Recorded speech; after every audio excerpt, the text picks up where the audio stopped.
एका हातात लॅपटॉप, पिशवी आणि दुसऱ्या हातात पॉपकॉर्नचे पॅकेट घेऊन एक तरुण गावाच्या पायवाटेवरून चालला होता. वाटेत काही महिला शेतात काम करत होत्या. तो तरुण त्यांच्याजवळ गेला आणि म्हणाला, "नमस्कार, सांगाल का कोणत्या गावात ब्राह्मणाचे घर आहे?" महिलांनी त्या तरुणाला पाहताच स्वतःला लांब बुरख्याने झाकले आणि सर्व एकत्र हसायला लागल्या. त्या का हसतायत ते त्या तरुणाला समजले नाही. मग त्याने वरपासून खालपर्यंत स्वतःकडे पाहिलं, पण काय आहे ते समजले नाही. तो पुढे गेल्यावर काही महिला दुसऱ्या शेतातही काम करत होत्या. तो त्यांच्याजवळ गेला आणि नमस्ते म्हणताच त्या स्त्रियाही बुरखा पांघरून हसू लागल्या. आता तो तरुण विचार करू लागला की काय प्रकरण आहे, सगळे का हसत आहेत मला पाहून. त्याने खांदे सरकवले आणि पुढे जाऊ लागला. थोड्याच अंतरावर त्याला समोरून एक 15 वर्षाचा मुलगा सायकलवरून येताना दिसला. तरुण त्याला थांबवण्याआधीच तो मुलगा थांबला आणि त्या तरुणाला पाहून तो मुलगाही हसायला लागला. तरुणाच्या मनात विचार आला, मी चुकीच्या ठिकाणी आलो आहे का? तरुणाने त्या मुलाला विचारले, हे सगळे लोक वेडे आहेत का? जो पाहतो तो वेड्यासारखा हसतो. सायकल चालवणारा मुलगा पुन्हा हसला आणि म्हणाला, तू वेडा आहे का? मग तो मुलगा म्हणू लागला, आम्हाला वाटले की तू इंग्रज बाबू आहेस किंवा शहरातून आलेला आहेस. मी कुठूनही आलो त्याचा तुमचा काय संबंध? तुम्हीच सांगा, या गावात एका ब्राह्मणाचे घर आहे का? तरुणाने त्या सायकलवाल्याला विचारले. हो ना, आहे ना, सिंधुराजींचे घर बघा. हिरवा रंग, तुम्ही पाहिलेलं एकच घर आहे. त्या घरात पिठाची गिरणी बसवली आहे, असे म्हणत सायकलस्वार हसत निघून गेला. तरुण ग्रीन हाऊसच्या दिशेने निघाला. तिथे पोहोचल्यावर त्या घरात पिठाची गिरणी सुरू होती. बाहेर एक बोर्ड होता ज्यावर खडूने हाताने लिखाण केले होते. घराचा दरवाजा उघडा होता, तरीही औपचारिकतेसाठी तरुणाने दरवाजाची लॅच ठोठावली. काही क्षणातच एक अतिशय सुंदर मुलगी आली. ती साधारण 5 फूट 8 इंच उंच असावी. मोठमोठे निळे डोळे, गुलाबी पाकळ्यांसारखे ओठ आणि कमरेखालून सोडलेले खुले काळे केस. तो तरुण तिच्या सौंदर्याकडे बघतच राहिला आणि आपण इथे का आलो हे विसरला. मुलगी म्हणाली, हॅलो. तरुण डोळे चोळत हात जोडून म्हणाला, माझे नाव जयंत खरगे आहे. मी मुंबईहून आलो आहे. मी चित्रपटसृष्टीतून आलो आहे. आमचे बॉस अविनाशजी, त्यांच्या चित्रपटाचे शूटिंग तुमच्या गावात सुरू आहे आणि रात्रंदिवस शूटिंग सुरू आहे. बाकी युनिटचे लोक जेवायला शहरात गेले, पण माझ्या साहेबांनी मला सांगितले की गावात ब्राह्मणाचे घर असेल तर मी त्यांच्या जागी जेवण घेईन. तेव्हा मला कोणीतरी सांगितले की तुमचे एकटे घर आहे. संपूर्ण गाव शोधून मी इथे आलो आहे. मला तुमच्या घरी माझ्या बॉससाठी जेवण मिळेल का? बघा, माझा बॉस जेवणासाठी पैसे देईल. मुलगी उत्तर देण्यापूर्वीच आतून आवाज आला, सिंधुरा, ए सिंधुरा, आत ये. मुलगी काही उत्तर न देता आत गेली. काही मिनिटे होऊनही कोणी परत न आल्याने तरुणाने जवळ ठेवलेल्या पांढऱ्या तारेने स्वतःला बांधून घेतलेल्या खुर्चीवर बसून पिठाच्या गिरणीचा पट्टा जोरात खणखणीत आवाजाने धावत होता आणि खोलीत लहान मोठ्या गठ्ठ्याची ओढ लागली होती. कदाचित ते गव्हानेच भरले असतील. दळणाचे 10-15 दिवस एकत्र आल्यासारखे वाटत होते. थोड्याच वेळात समोरून एक 50-56 वर्षाचा मध्यमवयीन माणूस येताना दिसला. त्याने पांढरा धोतर, शर्ट आणि डोक्यावर फेटा बांधला होता. कपडे फक्त नावापुरतेच पांढरे होते, बाकी जागोजागी पांढरे होते. तरीही हातात जळती विडी होती. रामरामजी, आपण कुठून आलात? मध्यमवयीन व्यक्ती तरुणाला म्हणाली. त्याला सगळं सांगितलं. तो मध्यमवयीन माणूस म्हणाला, अरे बेटा, तुमच्या साहेबांना फोन कर आणि यायला सांग. आम्ही जेवण तयार ठेवतो. मध्यमवयीन माणसाने मुलीला हाक मारली आणि म्हणाला, सिंधुरा, 2 लोकांसाठी एक छान स्वयंपाक तयार कर. तरुण म्हणाला, मी थोड्याच वेळात माझ्या बॉससोबत येतो. सिंधुरा शिकलेली होती, पण त्या गरीब मुलीला आई नव्हती. ती जेमतेम 26 वर्षाची होती.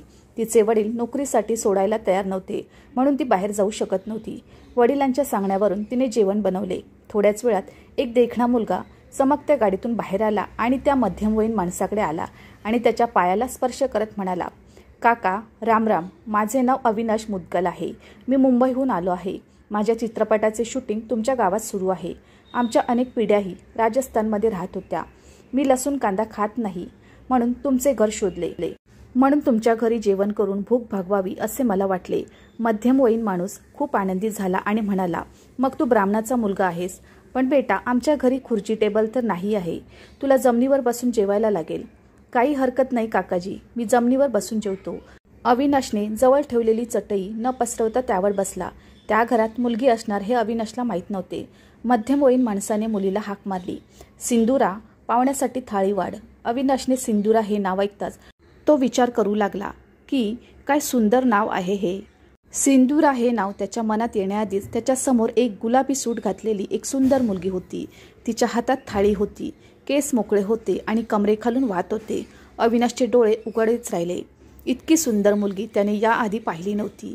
इथे जेवायला आलोय हे तो विसरला. तो सतत सिंदुराकडे टक लावून पाहत होता. त्याच्या शेजारी मुलीचे वडीलही बसले होते. हे त्याला आठवत नव्हते. त्या मध्यमवयीन माणसाने अविनाशच्या खांद्यावर हात ठेवला आणि म्हणाला, बेटा जेवण कर. अविनाशला धक्काच बसला. तो सिंदुराला म्हणाला, थँक्स सिंदुराजी. सिंदुराने उत्तर दिले, मोस्ट वेलकम जी. अविनाश सामान्य खाण्यापेक्षा सिंदुराच्या सौंदर्यात जास्त गुंतला होता. घास तोंडात ठेवून अविनाश त्या मध्यमवयीन माणसाला म्हणाला, काकाजी तुमच्या मुलीचे नाव खूप सुंदर आहे. त्या मध्यमवयीन माणसाने हसून शर्टाच्या खिशातून बिडीचे बंडल काढले आणि विडी पेटवली. अविनाश सिंदुराला म्हणाला, सिंदुराजी तुम्ही खूप छान जेवण बनवले आहे. सिंदुराने उत्तर दिले, खूप खूप धन्यवाद. त्या मध्यमवयीन माणसाने तोंडातून विडीचा धूर सोडला आणि अविनाशला म्हणाला, आमची मुलगी छान इंग्रजी बोलते. हो. अविनाश सिंदुराला म्हणाला, तू एवढी शिकलेली असूनही गावात का? तुम्ही काम का करत नाही? सिंदुरा म्हणाली, मी BEd केलं आहे आणि प्रशिक्षित शिक्षकही आहे. माझी सरकारी नोकरीसुद्धा होती. पण मी बाबांना एकटे सोडू शकत नाही आणि बाबा गाव सोडू शकत नाहीत. ही बाबांची पिठाची गिरणी. अशा प्रकारे आम्ही बाप लेक जगतो. अरे वा सिंदुराजी, तुम्ही खूप मेहनती आहात. अविनाशने सिंदुराकडे बघत म्हणाला. जेवण झाल्यावर तो हात धुवायला गेला तेव्हा सिंदुरा पाण्याचा ग्लास घेऊन उभी होती. तिने अविनाशला हात धुवायला लावले. अविनाश सिंदुराला म्हणाला, सिंदुराजी तुम्ही खूप सुंदर आहात. हे ऐकून सिंदुराने तिचे मोठे निळे डोळे तिच्या जाड पापण्यांनी झाकले.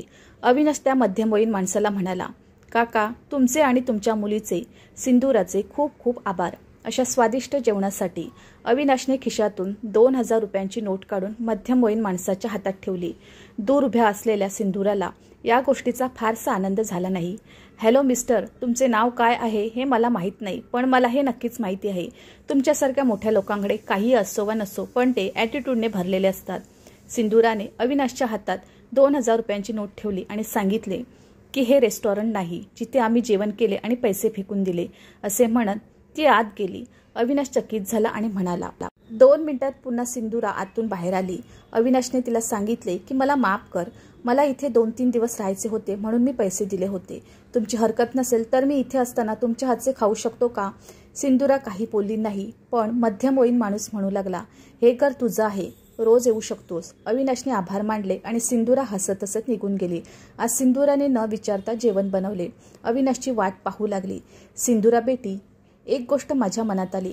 मध्यमवयीन व्यक्तीने म्हणजे तिच्या वडिलांनी आपल्या मुलीचा सिंदुराचा हात धरत म्हटले, हो बाबा सांगा ना काय आहे? सिंदुराचे वडील म्हणाले, बेटा मी तुला खरे सांगतो, तुला पुन्हा नोकरी मिळाली पाहिजे. मी आहे तोपर्यंत सर्व ठीक होईल, पण माझ्या पुढे काय तुझं? खरं आहे बाबा, सिंदुरा आनंदाने म्हणाली. ती पुढे काही बोलायच्या आधीच अविनाशच्या गाडीचा आवाज आला. ती जवळपास दारातच थांबली. काकाजी प्रणाम. अविनाश मध्यमवयीन माणसाच्या पायाला हात लावत म्हणाला आणि सिंदुराला नमस्कार केला. आज सिंदुराने काळ्या रंगाचा सूट आणि त्यावर लाल दुपट्टा घातला होता. अविनाश पुन्हा विचार करू लागला की कोणी इतके सुंदर कसे असू शकते. मध्यमवयीन माणूस म्हणाला, आत ये. अविनाशचे लक्ष आता त्या मध्यमवयीन माणसाकडे होते. मध्यमवयीन माणूस म्हणाला, आज तुझ्यासाठी जेवण बनवलेले आहे. माझी मुलगी पटकन तुला वाढेल. तू बस. पण काका आज मी जेवायला आलो नाही. मी तुमच्याकडे काही मागायला, पण मी तर तुमच्यासाठी जेवण बनवले आहे. सिंदुराने अविनाशचे बोलणे मध्येच कट करून सांगितले. तयार आहे तर वाढा जेवण. अविनाश म्हणाला, असो, असे हे काही रेस्टॉरंट नाही जिथे जेवण वेळेवर मिळणार नाही. असे म्हणत अविनाश आणि सिंदुरा दोघेही हसू लागले. सिंदुरा आत गेली. अविनाश काय मागायला आला आहेस माझ्याकडे? देण्यासारखं माझ्याकडे काही नाही. मी तुला 2 शेर पीठ देऊ शकतो. असे म्हणत त्या मध्यमवयीन माणसाने खिशातून विडीचे बंडल काढले. विडी पेटवली आणि हसायला लागला.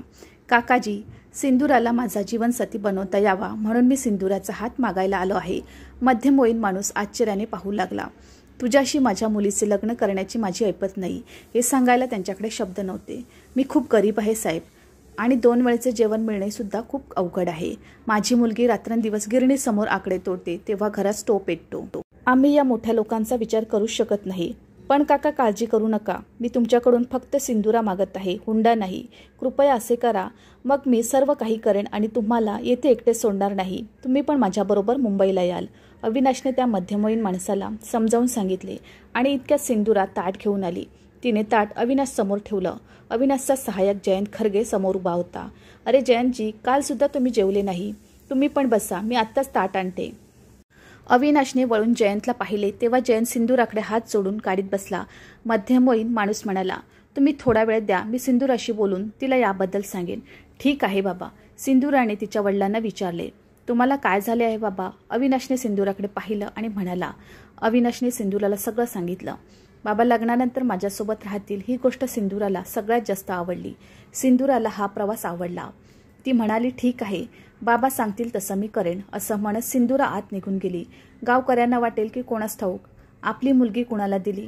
सिंदूराचे वडील म्हणाले. अविनाश म्हणाला, मी गावकऱ्यांसमोर सिंदूराशी लग्न करेन.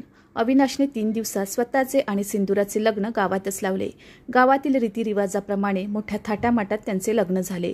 अविनाशने आपल्या लग्नाची बातमी घरच्यांना दिली होती. निदान अविनाशचे लग्न झाले म्हणून घरच्यांना आनंद झाला. सिंदूरा आधीच सुंदर होती, पण अविनाशची पत्नी झाल्यावर ती अजून सुंदर झाली. सिंदूरासारखी जीवनसाथी मिळाल्याने अविनाशला खूप आनंद झाला. आज सिंदूराला तिच्या सासरच्या घरी जायचे होते. आज जयपूरहून फ्लाईट होती. अविनाश आणि सिंदूरा गाडीत बसले. सिंदूराचे वडील ड्रायव्हरच्या शेजारी पुढच्या सीटवर बसले होते. काही तासात तिघेही जयपूर विमानतळावर पोहोचले. सिंदूरा आणि तिच्या वडिलांनी पहिल्यांदा विमानतळ पाहिला. सिंदूराने विमानतळावर प्रवेश करताच अचानक लोक तिच्याकडे पाहू लागले. विमानतळावरील सर्वात सुंदर मुलीने सर्वांचे लक्ष वेधून घेतले. अविनाशने बोर्डिंग घेतली आणि सिक्युरिटीसाठी जायला निघाला. तेव्हा मध्यमवयीन माणूस सिंदूराला म्हणाला, सिंदूरा बेटा, मला तर खूप भीती वाटत आहे. मला शहराचे मार्ग माहीत नाही. अविनाश हसत म्हणाला, बाबा कशाला घाबरता, मी तुमच्या पाठीशी आहे. आणि मग तिघेही हसत हसत पुढे निघाले. सिंदूराच्या लक्षात आले की लग्नानंतर अविनाश तिच्या वडिलांना काकाऐवजी बाबा म्हणू लागला. अविनाश तिच्या वडिलांचा खूप आदर करतो हे ती बघत होती. हे तिघेही इंडिगोच्या विमानाने मुंबईला गेले. सिंदूरा, अविनाश, सिंदूराचे वडील छत्रपती शिवाजी टर्मिनल्स विमानतळावर संध्याकाळी 7:30 वाजता विमानातून उतरले. अविनाशने त्यांच्या घरच्यांना त्यांच्या आगमनाची माहिती आधीच दिली होती. विमानतळाच्या पार्किंगमध्ये एक चकाकणारी कार उभी होती. तिचा रंगही सिंदुरी होता. अविनाशच्या आईने सिंदूराला देण्यासाठी ही कार खरेदी केली होती. सिंदूरा अविनाशसोबत सामानाच्या कट्ट्याजवळ उभी होती. जयपूर विमानतळावर जसे लोक सिंदूराकडे बघत होते त्याहून अधिक लोक येथील सिंदूराच्या सौंदर्याचे कौतुक करत होते. काही लोक सिंदूराला पाहण्यात तल्लीन झाले होते. सगळ्यात आधी अविनाशने सासऱ्यांना गाडीच्या पुढच्या सीटवर बसवले. मागे बसलेली सिंदूरा अविनाशला म्हणाली, मला खूप भीती वाटते. मी कशी जुळवून घेणार स्वतःला तुमच्या कुटुंबात? मला तुमचे नियम देखील माहीत नाही. तुमची जीवनशैली आणि इतर अनेक गोष्टी माझ्यापेक्षा खूप वेगळ्या असतील. अविनाशने सिंदूराचा हात हातात घेतला आणि म्हणाला, सिंदूरा, तू इतका विनाकारण विचार करते आहेस. तसं काही नाही. फक्त एकदा माझ्या कुटुंबाला भेट आणि बघ. ते तुला स्वतःच्या मुलीसारखे ठेवतील. आणि मग मी कशासाठी आहे? मी तुला प्रत्येक पावलावर साथ देईन. सिंदूरा वडिलांना स्वर्गात आल्यासारखे वाटले. मी विचार करत होतो की मेल्यानंतर लोक या स्वर्गात येतात. सिंदूरा, तुमचा ड्रीम पॅलेस अवघ्या 5 मिनिटात पोहोचणार आहे, अविनाश सिंदूराला म्हणाला. सिंदूराच्या हृदयाचे ठोके वाढले. अविनाशची गाडी बंगल्यात पोहोचताच सिंदरी दिव्यांनी चमकणारा पांढरा रंगाचा महाल दिसला. संपूर्ण लॉन लाल आणि झालरदार हिरव्या वनस्पतींनी चमकत होते. गाडी पोर्चमध्ये थांबली. त्या सिंदूराच्या हृदयाचे ठोके घुंगरूसारखे वर खाली होत होते. अविनाशने आपल्या मजबूत हाताने तिचे मऊ मनगट दाबून तिचे सांत्वन केले. अविनाशची आई, 2 लहान बहिणी आणि वडील सिंदूराचं स्वागत करण्यासाठी दारात उभे होते. अविनाशची आई या घरातील नववधूच्या स्वागतासाठी पूजा थाळी घेऊन थांबली होती, ज्यात गुलाबांच्या पाकळ्यांमध्ये दिवा लखलखत होता. अविनाश गाडीतून उतरून सिंदूराकडे आला आणि गाडीचा दरवाजा उघडून त्याने सिंदूराला खाली घेण्यासाठी उजवा हात पुढे केला. सिंदूराने आपला डावा हात अविनाशकडे वळवला. सिंदूराने गाडीबाहेर पाहिले. पाऊल टाकताच संपूर्ण मजल्यावरच्या लाल गुलाबाच्या पाकळ्याने तिचे पाय पकडले. सिंदूरा आणि अविनाश दाराकडे सरकत असताना अविनाशच्या कुटुंबात उत्साह संचारला होता. सिंदूराचे वडील अविनाश आणि सिंदूराच्या मागे चालत होते, जे कदाचित अविनाशच्या घरच्यांना दिसत नव्हते. वास्तविक सिंदूराच्या वडिलांनी नवीन कपडे घातले होते आणि त्यांच्या हातात हिरवी पिशवी होती, ज्यावर एका फिल्मी हिरोचे जेवण खाताना फोटो होता. नवीन कपड्यातूनही या सिंदूर वाड्याकडे पाहताना त्यांची गरिबी दिसून येत होती. गरीब माणसांनी कधी कधी नवीन कपडे घातले तरी तो श्रीमंत होत नाही. त्यांची गरिबी त्यांच्या चेहऱ्यावरील हावभावावरून दिसून येते आणि श्रीमंत माणसाने फाटलेली जीन्स घातली तरी त्यांची श्रीमंती त्यांच्या गुडघ्यातून दिसते. अविनाशच्या आईने दोघांनाही टिळक लावले आणि आणि आरती पेटवली. सिंदुरा चेहऱ्याजवळ येताच ती सिंदुराचं सौंदर्य पाहून थक्क झाली. अविनाशच्या 2 बहिणी आणि वडिलांनी सिंदुरावर गुलाबी लाल पाकळ्यांचा वर्षाव केला. अविनाशची आई म्हणाली, अविनाश, तू या घरात पूर्ण चंद्र आणला आहेस.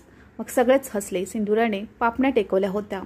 आशीर्वादासाठी आई वडिलांच्या चरणी नतमस्तक होताच अविनाशच्या 2 बहिणींना समोरचा मध्यमवयीन माणूस दिसला.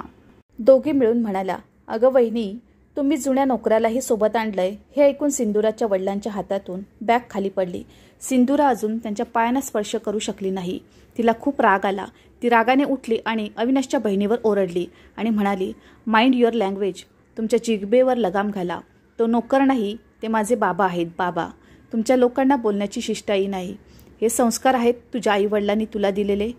हा सिंदुराचा वार थेट अविनाशच्या आईवडिलांपर्यंत गेला. सिंदुरा 4 पावले मागे गेली आणि वडिलांना मिठी मारली. अविनाशजी 10 मिनिटापूर्वी कारमध्ये काय बोलत होता? तिच्या डोळ्यातून अश्रू वाहत होते. तू माझ्या कुटुंबाला भेट, मग तुला आपलेसे करतील. हे तुमचे कुटुंब आहे. तू हे तुझ्या घरच्यांपासून का लपवलेस? मी आणि माझे वडील खूप गरीब आहोत आणि माझे वडील पण माझ्यासोबत इथे येत आहेत. अहो, आम्ही गरीब आहोत, पण आम्हाला खूप मान मिळाला आणि माझ्या वडिलांनी मला सुखसुविधांपासून वंचित ठेवले. तरी पण आम्ही गरीब लोक कोणाची चेष्टा करत नाही. आता ते उद्ध्वस्त झाले आहे. सोनेरी स्वप्ने दाखवून तुम्ही मला अंधाऱ्या विहिरीत फेकून दिले आहे. तुमच्या राजवाड्यांचा हा दरवाजा मला त्रास देत आहे. आता जर मी हा उंबरठा ओलांडला तर माझे भविष्य मला कुठे घेऊन जाईल हे मला माहीत नाही. असो, आपल्यात नवरा बायकोचं असं काही नाही. मी तुझी माफी मागते आणि हे नातं आत्ताच अनामिक करते. अविनाशला फसवल्यासारखे वाटले. सिंदुराजी, काय बोलताय? एवढ्या छोट्या गोष्टीसाठी तुम्ही एवढं पाऊल कसं उचलू शकता? सिंदुराला पुन्हा राग आला. ही एक छोटीशी गोष्ट आहे. हे अनोळखी लोक एका बापाचा त्यांच्या मुलीसमोर अपमान करत आहेत. ही एक छोटी गोष्ट आहे. मी तुझ्या वडिलांचा अपमान केला असता तरी तुझ्यासाठी ही छोटीशी गोष्ट ठरली असती. सिंदुराचे वडील पुढे आले आणि सिंदुराचा हात धरून म्हणाले, काय म्हणतेस? गरीब मुलीचा बाप नोकरच असावा, यात चूक काय? तुझ्या नंदेने केलेल्या छोट्या छोट्या गोष्टीचा मनस्ताप करू नकोस. सिंदुरा थोडी शांत झाली. पण अविनाशची आई म्हणाली, तुझ्या नंदा निष्पाप आहे सिंदुरा. तिच्या वतीने मी तुझी माफी मागते. मला माहीत आहे की त्यांनी चूक केली आहे, परंतु हे देखील खरे आहे की त्यांनी ही चूक जाणून बुजून केलेली नाही. अविनाशच्या 2 बहिणी शालू आणि मालूही पुढे आल्या आणि सिंदुराच्या वडिलांच्या पाया पडल्या आणि म्हणाल्या, काका, आम्हाला माफ करा. आम्ही तुमचे मन दुखावले असेल तर. अविनाशने सिंदुराला आत ये आणि नकळत घडलेल्या सर्व गोष्टी विसरून जाण्यास सांगितले. अविनाशचे वडील सिंदुराच्या वडिलांसमोर हात जोडून म्हणाले, तुम्ही आमचे नातेवाईक आहात, आमचे मित्र आहात. आम्ही केलेल्या गुन्ह्याबद्दल आम्ही तुमची माफी मागतो आणि आमची सिंदुरा भडकणे चुकीचे नाही. कोणतीही मुलगी आपल्या वडिलांबद्दल अपशब्द कसे ऐकू शकते? अविनाशच्या वडिलांनी सिंदुरा हिच्या डोक्यावर हात ठेवला आणि म्हणाले, मला माझ्या सुनेचा अभिमान आहे, जिने पहिल्याच दिवशी इतके धाडस दाखवले की तिने मला भविष्याबद्दल सावध केले की वडिलांना कोणी काही बोलू शकत नव्हते. शालू आणि मालू सिंदुराला म्हणाल्या, प्लीज आम्हाला माफ कर.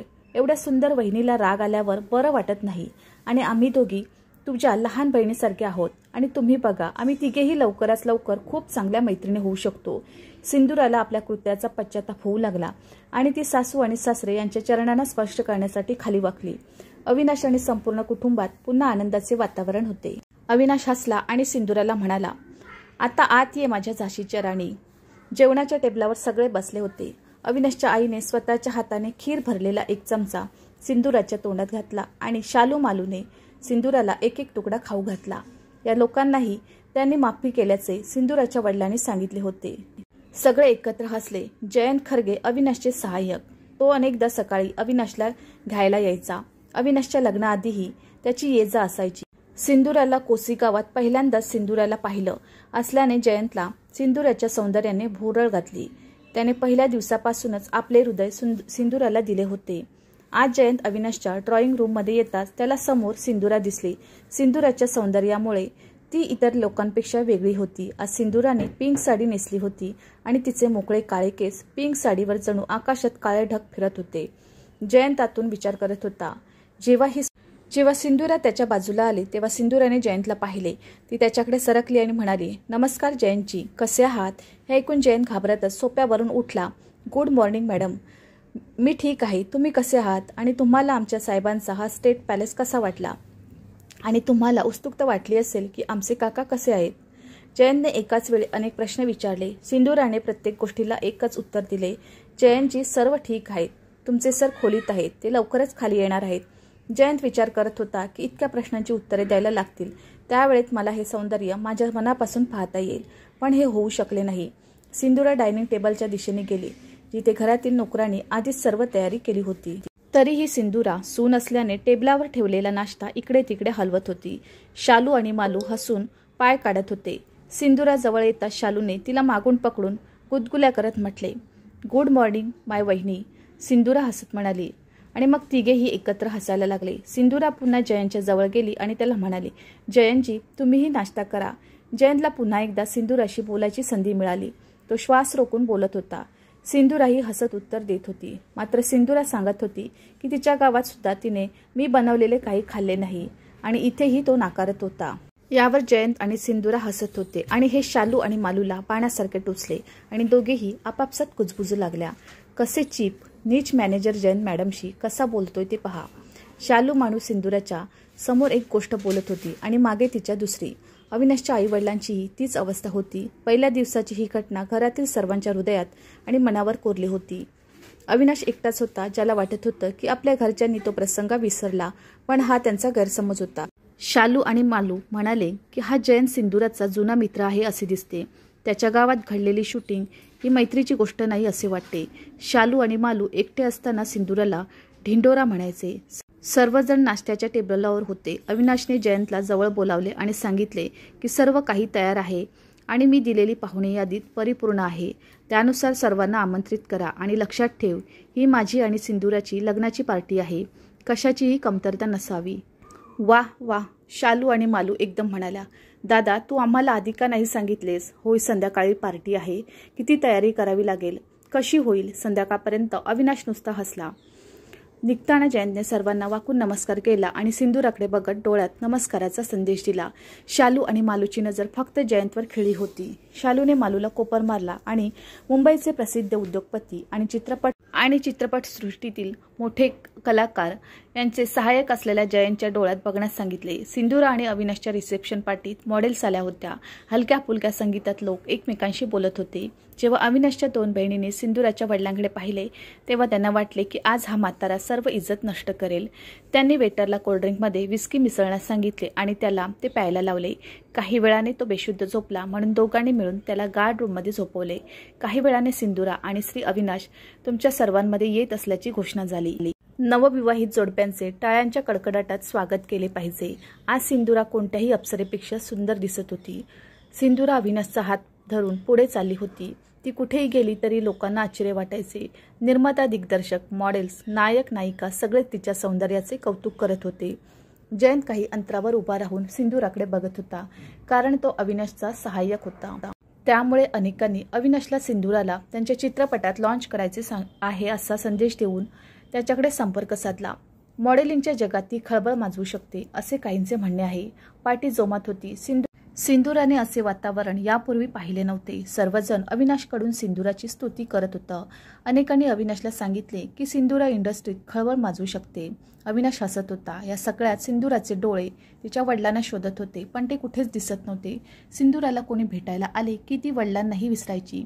रात्री उशिरा पार्टी संपली तेव्हा कुटुंबातील सर्व सदस्य लॉनमध्ये आत जात होते. सिंधुरा अविनाशला म्हणाली, अविनाशजी, बाबा कुठेच दिसत नाही. ते बंगल्याच्या बाहेर गेले आहेत का? अविनाश म्हणाला, थांब, मी गार्डला बोलवतो. मग शालू आणि मालू एकत्र म्हणाले, हो अविनाश भैया, आम्ही त्यांना गार्ड रूमच्या बाहेर धूम्रपान करताना पाहिले. अविनाशने गार्डशी फोनवर बोलले असता गार्डने सांगितले की सिंधुराजींचे वडील काही वेळापासून त्यांच्या खोलीत झोपले आहेत. अविनाश सिंधुराला म्हणाले, सिंधुरा तू आत ये, मी बाबांना घेऊन येतो. गार्डच्या मदतीने अविनाशने सिंधुराच्या वडिलांना ड्रॉइंग रूममध्ये आणले.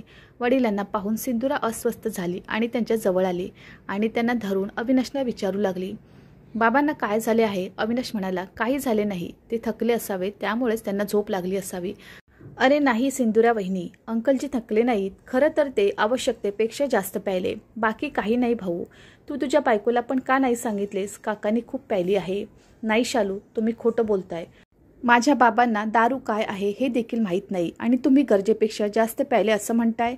बोलण्यापूर्वी तुम्ही काय बोलताय याचा विचार करायला हवा.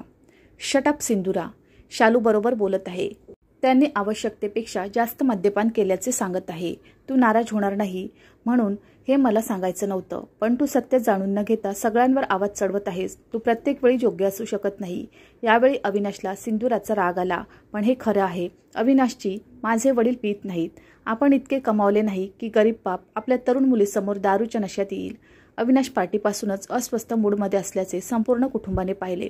सिंदूराच्या बोलण्याला शालूने उत्तर दिले, तू बरोबर आहेस वहिनी. एवढी महागडी दारू गरीब माणूस कुठे पिणार? पण कुठे काकांना इथे विकत घेऊन प्यायची होती. इथे फुकट आहे म्हणून बिचाऱ्यांनी प्यायली असावी. अविनाशने पार्टीत पाहिले की सगळे फक्त सिंदूराकडेच बघत होते. काही लोक चांगल्या डोळ्यांनी बघत होते तर काही लोकांच्या डोळ्यात विचित्र वासना होती.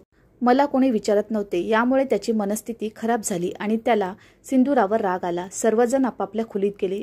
अविनाशही घाईघाईने पायऱ्या चढून त्याच्या खोलीत गेला. तिथे फक्त सिंदूरा आणि तिचे वडील उरले होते. सिंदूराला तिच्या वडिलांना सोप्यावर झोपवायचे होते, पण प्रयत्न करूनही ती त्याला सोप्यावर झोपू शकली नाही. तेवढ्यात जयंत खरगे आले, जे अजूनही तिथे उभे होते. इतर लोकांचा हिशोब घेतल्यानंतर अविनाशला आता घरी जात असल्याचे सांगण्यासाठी तो आत आला. मात्र सिंदूराला रडताना पाहून तो तिला मदत करू लागला. जयंतने असेही सांगितले की पार्टी सुरू होण्यापूर्वी शालू आणि मालू तुझ्या वडिलांसोबत गार्ड रूममध्ये जात होती. मी घाईत होतो म्हणून विचारू शकलो नाही. जयंतने सिंदूराच्या वडिलांना आपल्या हाताने उचलले आणि त्याला झोपवले. तेव्हा शालूने वरून ड्रॉइंग रूममध्ये डोकावले आणि जयंतला म्हणाली, अरे मजनू, तू इथे माझ्या वहिनीसोबत एकटा काय करतोस? जयंतने शालूला काहीच उत्तर दिले नाही.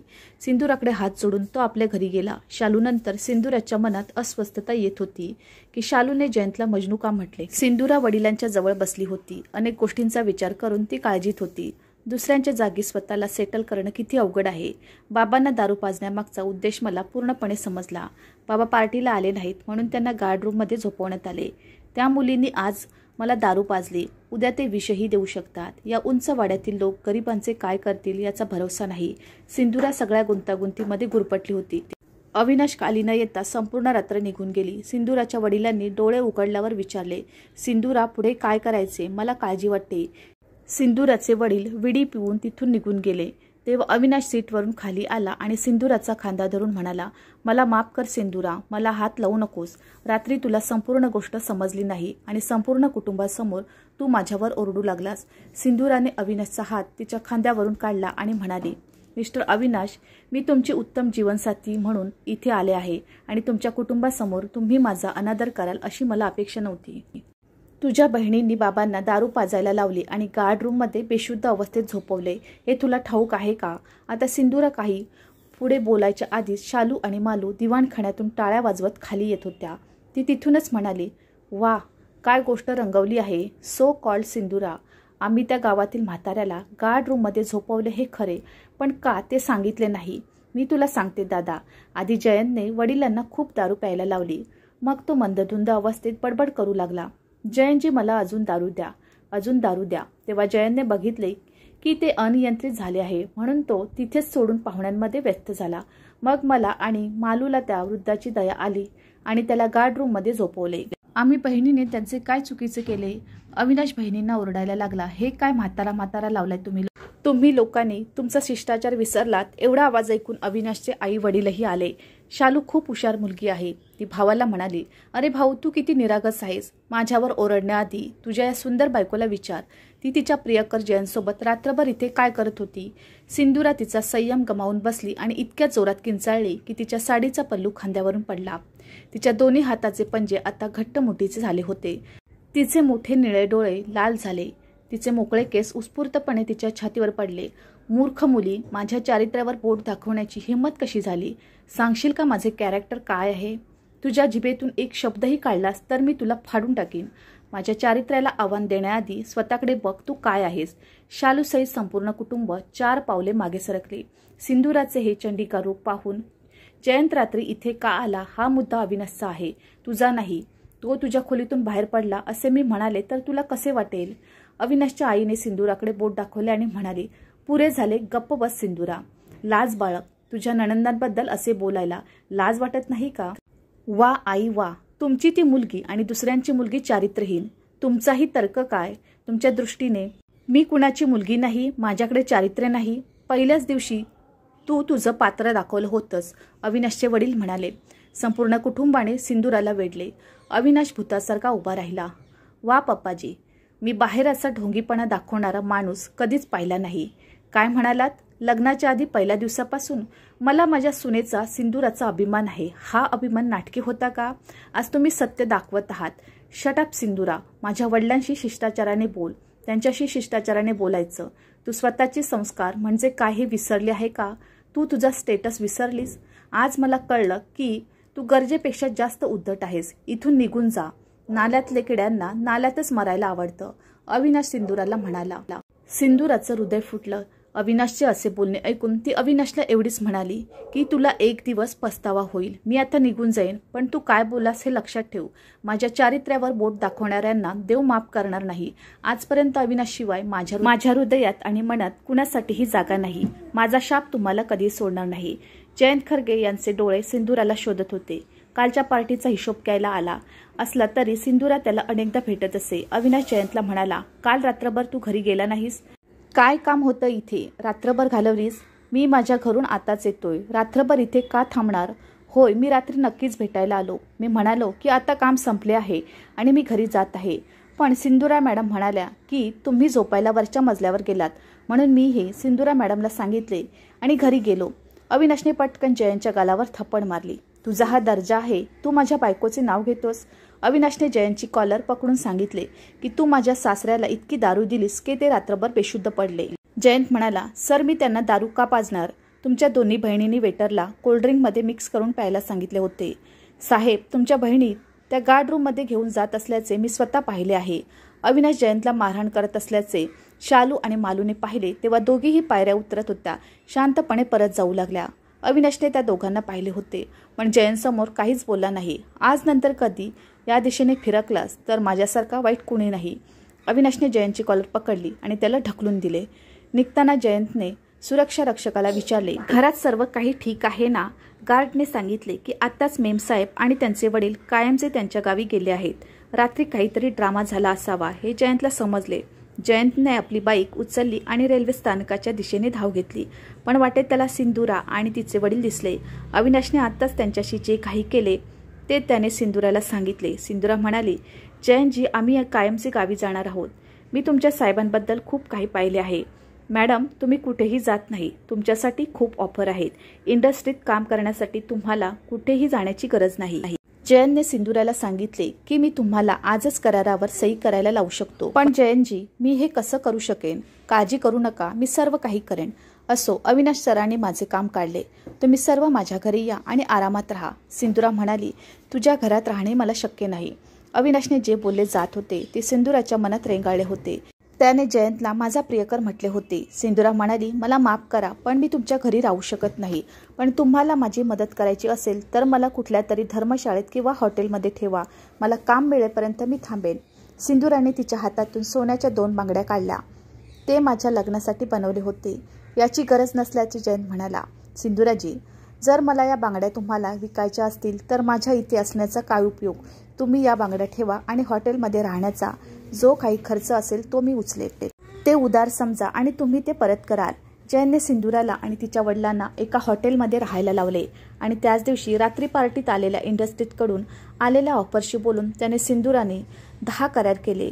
सायनिंग अमाऊंट सिंदूराकडे सुपूर्द करण्यात आली. सिंदूराने जेव्हा ऑडिशन द्यायला सुरुवात केली तेव्हा ती रातोरात मॉडेल बनली.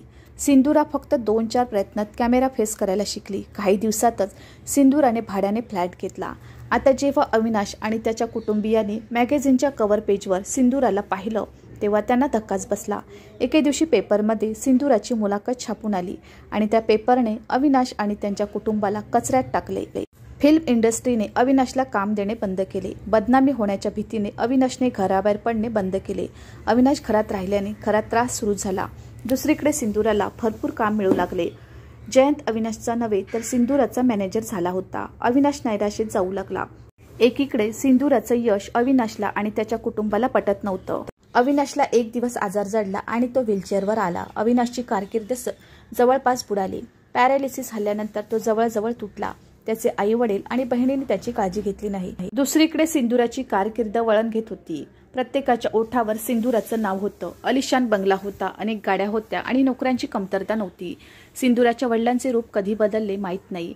आता तो विडीऐवजी सिगारेट पीत होता. जयंतजी, तुम्ही एवढी काळजी का करता? सिंदुराने जयंतला विचारले. मी हे किती वेळा बोलले, तुम्ही असिस्टंट ठेवा, पण तुम्ही ऐकत नाही. कामाचा बोजा जास्त चांगला नाही. जयंतला कामाचे ओझे नाही असे कसे म्हणतो, पण तो सिंदुराच्या प्रेमात वेडा झाला होता. तो गावात पहिल्यांदा पाहिल्यावर एकतर्फी प्रेमाची ही प्रक्रिया सुरू झाली होती. मी एकदम ठीक आहे, जयंत सिंदुराला म्हणाला. सिंदुरा, मला काही दिवस गावी जायचे आहे. सिंदुराचे वडील तोंडात पहारा देत म्हणाले. तो महागड्या आणि आलिशान कपड्यात होता. त्याने गळ्यात टाय आणि हातात सोन्याचे चमकणारे ब्रेसलेट घातले होते. सिंदुराने मागे वळून पाहिले तर तिचे वडील तिच्या दिशेने येत होते. सिंदुरा त्यांच्याजवळ गेली आणि त्यांच्या गळ्यात हात घालून हसली आणि म्हणाली, अरे बाबा, तुम्हाला कधी जायचे आहे सांगू का? मी जयंतला तिकीट आणायला. आणि तुम्हाला व्हॅली रोडला जायचे असेल तर तुम्ही कधीही जाऊ शकता. जेव्हा शालू आणि मालूला प्रत्येक पैशाची इच्छा झाली तेव्हा ते बिग बाजारमध्ये सेल्स गर्लच्या नोकरीत रुजू झाले. अविनाशच्या उपचारावर लाखो रुपये खर्च झाले. त्यामुळे त्यांना आपला बंगलाही विकावा लागला. अविनाशचे आई वडील वृद्धाश्रमात राहत होते. शालू आणि मालूला जो काही पगार मिळाला तो सर्व PGB फी भरण्यात गेला. अविनाश अपंग होता आणि सिंदुराची आठवण करून रात्रंदिवस हॉस्पिटलमध्ये रडत होता. रात्रंदिवस पश्चातापाच्या अश्रूने त्याचे मन भरून आले. त्याच्या मनात परत परत एकच विचार यायचा, मी कोणत्याही गरीब मुलीला मदत करू शकत नाही. अविनाशचे आई वडील रात्रंदिवस वृद्धाश्रमात उपाशी व तहानलेले राहिले. त्यांची अवस्था वेड्यांसारखी झाली होती. जे काही कोरडे अन्न मिळेल ते खाऊन रात्रंदिवस पश्चातापाच्या आगीत ते जळत होते. अविनाशची आई म्हणाली, त्या सिंदुराच्या शापामुळे आमचा संसार उद्ध्वस्त झाला. तिच्या आयुष्यात आपण मिसळलेल्या विषाचा हा परिणाम आहे. आज जयंतने हिंमत दाखवली आणि रविवारी सिंदुराशी प्रेम व्यक्त करण्याची संधी साधली. सिंदुरा तिच्या लॉन्जमध्ये बसली होती. समोरच्या टेबलावर कॉफी ठेवली होती. कॉफीचं ज्यूसने घेताना सिंदुराला तिच्या नखांची गोलाई मिळत होती. तिची मेकअप आर्टिस्ट तिच्या हातांची नखे ठीक करत होती. जयंत सिंदुराजवळ आला आणि हातात पेन आणि डायरी घेऊन उभा राहिला. तेव्हा सिंदुराने पाहिले तेव्हा तिने मेकअप आर्टिस्टचे हात काढून घेतले. मेकअप आर्टिस्ट आत गेली. चला जयंतजी, आजही कुठेतरी मीटिंग फिक्स आहे का? सिंदुरा जयंतला म्हणाली, हो मॅडम, आज तुम्हाला लोअर परेलमध्ये असलेल्या शकुंतलम वृद्धाश्रमाच्या नवीन इमारतीचे उद्घाटन करायचे आहे. बिग बाजारमधील हाँगकाँगच्या मोबाईल कंपनीच्या शोरूममध्ये दुर्लक्ष होत आहे.